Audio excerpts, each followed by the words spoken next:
Yan yung nakita natin kagabi. Hintayin mo ako. Ang bilis mo mawala. Ha? Yan siya mga idol. Parang may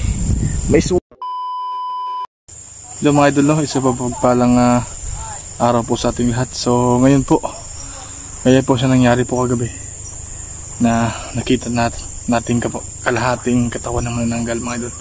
So ngayon at umaga na, hindi tayo titigil sa paghahanap nun kasi sigurado ako mga idol, nanghihina na yun dahil po ay nakuha po natin yung langis niya. So mga idol, sana po narinig natin yung mga tao dun sa ibaba, no? So mga idol, huwag natin matatagalin to. Samahan niyo ako, sana mapanood nito itong video na to hanggang matapos po. So yun mga idol, mag-ingat kayo palagi dyan. Tara, let's go.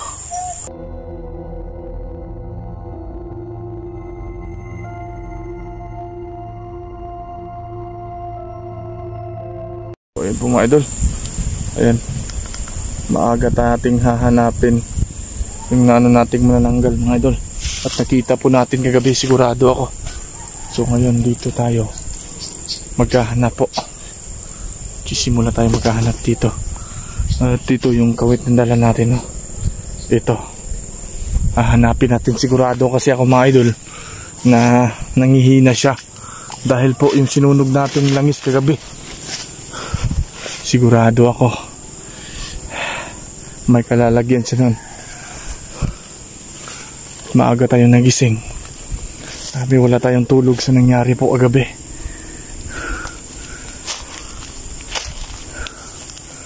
At doon po yung tinitirhan ni Marlene sa baba, no? So dito natin hahanapin kasi masukal dito. At sisiguraduhin natin na makita natin yun.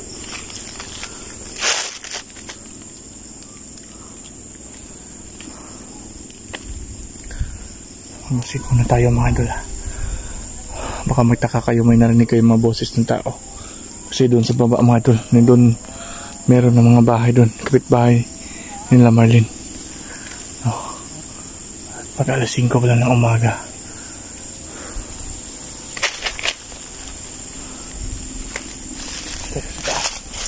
Kayo mahirapan.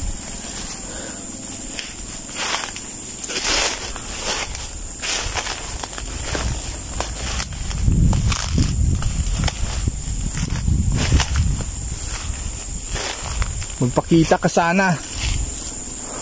Alam ko nanghihina ka na ngayon. Wala ka ng kapangyarihan, no?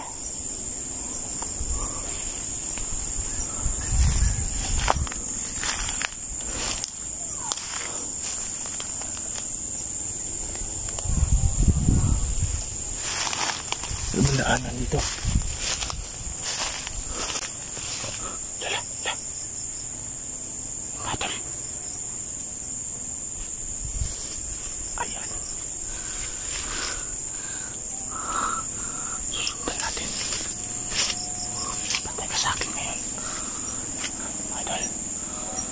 Yan yung nakita natin kagabi.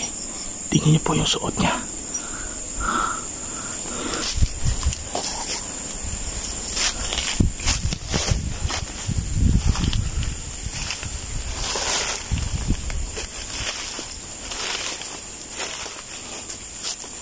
Pakihapin dito.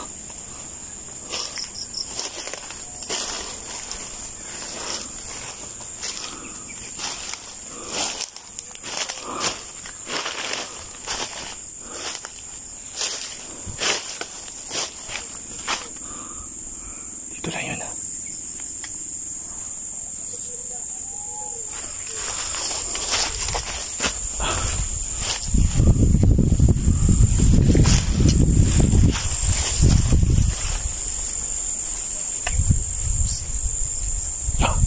Yun. May sumusot sa atin, ha? Napakasukal pala dito.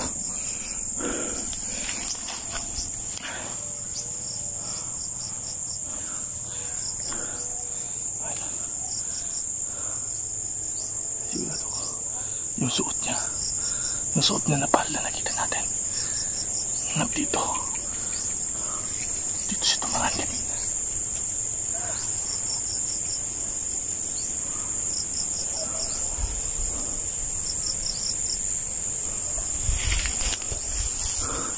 Dito lang yung kanina, oh.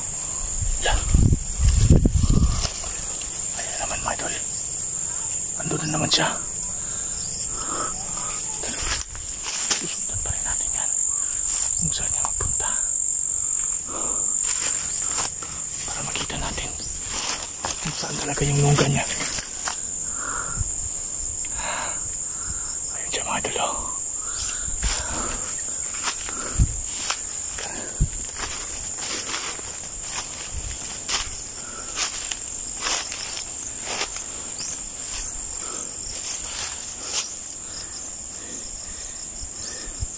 Saan yan?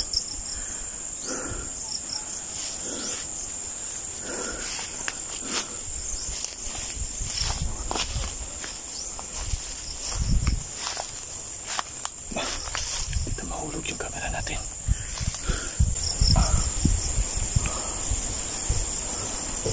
Dito lang yung mga idol, ha. Bilis paglaho, mga idol. Bilis mawala. Kukuha muna tayong flashlight, mga idol. Kasi medyo hindi mo masyadong maliwanag. Yan.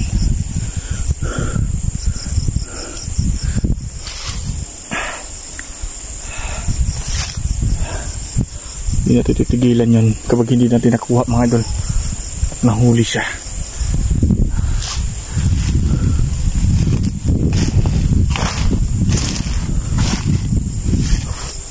Alam ko, nakita mo ako ngayon. Naghahanap sa'yo. Saan ka? At bigla kang naglaho. Sumuko ka na lang sa akin. Babaeng manananggal. Sumuko ka na lang. Alam ko, wala ka ng kapangyarihan. Nasunog ko na yung langis mo. At namakamalas mo lang. Dahil iniwan mo. Paano na ngayon? Wala ka ng kapangyarihan.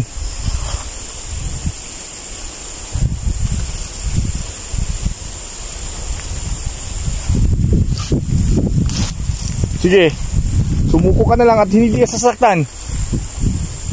Sumuko ka na lang.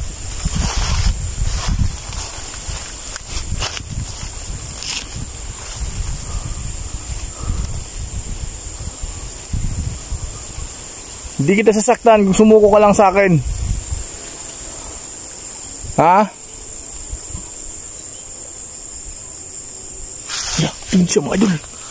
Teka lang po. Hindi kita sasaktan talaga. Hintayin mo ako. At ang bilis mo mawala. Ha? Yan siya, mga idol. Parang may sugat siya. Alam ko, nanghihina ka na. Ito, susundan natin yan. Kahit saan ka magpunta. Dahil maliwanag na ngayon. Mahuhuli rin kita. Para pinasunod tayo nito, ha.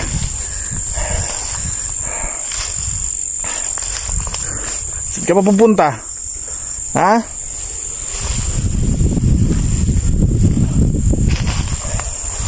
Kahit saan sa magpunta, mga idol. Susunod natin yan. Susundan natin.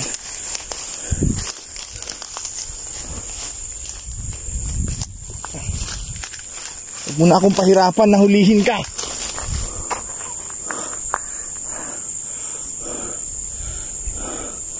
Ayun siya.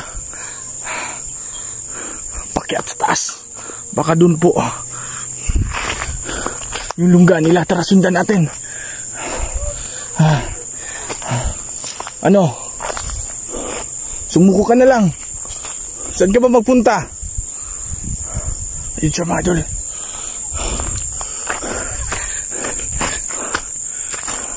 May sugat ka.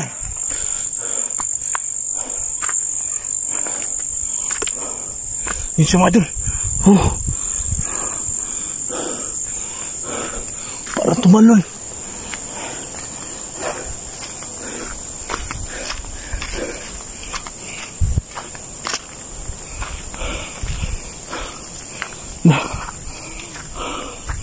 Dito lang yun ah. Yan, nakarating ito isa. Baba pala, ang lalim nito.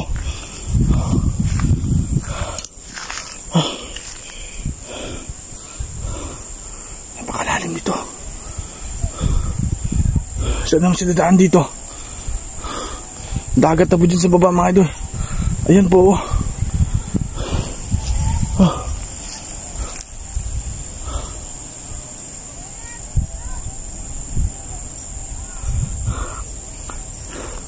Hindi ka tumalon siya dito. Hindi ka tumalon siya mga idol. Dahil maliwanag na po. Abutan na po siya ng maliwanag. Mga idol, napaka-imposible, dito lang yung nakita natin kanina. Kung tatalon siya dito, hindi siya mabubuhay. Kasi ang laki ng mga bato dyan sa baba. Ba't ayaw mo pa rin sumuko? Ha? Kahit may sugat na kayo, ayaw nyo pa rin ba? Tigilan nyo ng kasamaan ninyo.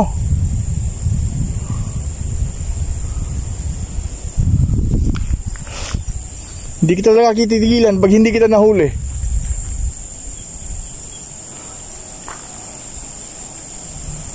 Tara, balik tayo. Lala, parang siya yung nakita natin ah. Teka lang po. Siya talaga yun.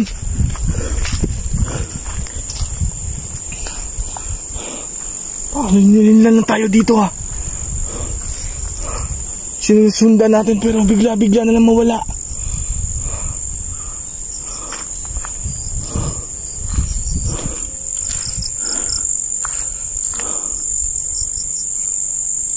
Alam ko hindi ka pa matanda. Ha? Iwanan nyo na ang kadiliman.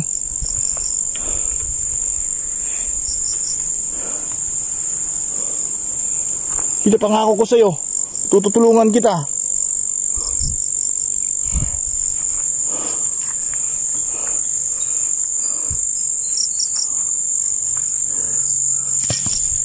Itapon ko itong dala ko para sumuko ka lang sa akin.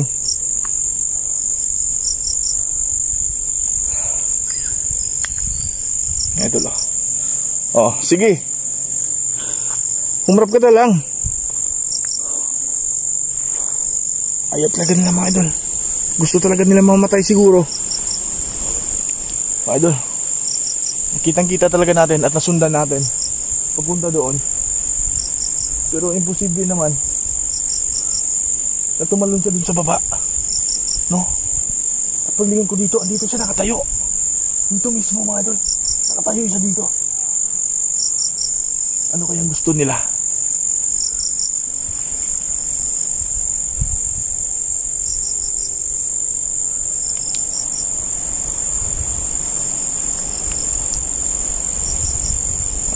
Siguro maliwanag ngayon. Naabutan siya ng liwanag. At mismo nakita niyo po yung langis kagabi na sinunog po natin. Sa outcome na po natin sinunog mga idol. Ano kayang gusto nila? Ba't ayaw nila magbago? At ayaw nila sumuko? Mabuti naman tayong tao. At gusto lang sana nababalot na kasi ng kadidiliman mga idol eh. Gusto nila magbagong buhay sila. No? Kasi hindi naman lahat ng tao nakagustuhan maghari ng kadiliman. Iwan natin mga idol, baka biktima rin sila. No? So mga idol, mamaya uuwi ako ngayon dun kina Marlene mga idol. Mamaya babalik tayo dito. Meron tayong gagawin na pain para sa kanila. Kasi gusto nila ng dugo, yung malangsang dugo mga idol. So papain tayo dito para malaman natin kung kagagat ba sila sa pain natin. So mga idol, ito, sana makita nyo ito mamaya ang mangyayari. No? At hindi tayo titigil at hindi natin siya makuha. So in mga idol, paalam muna. Sana abangan nyo ito ang pangyayari. Ito mga idol. So ayun mga idol, maraming salamat.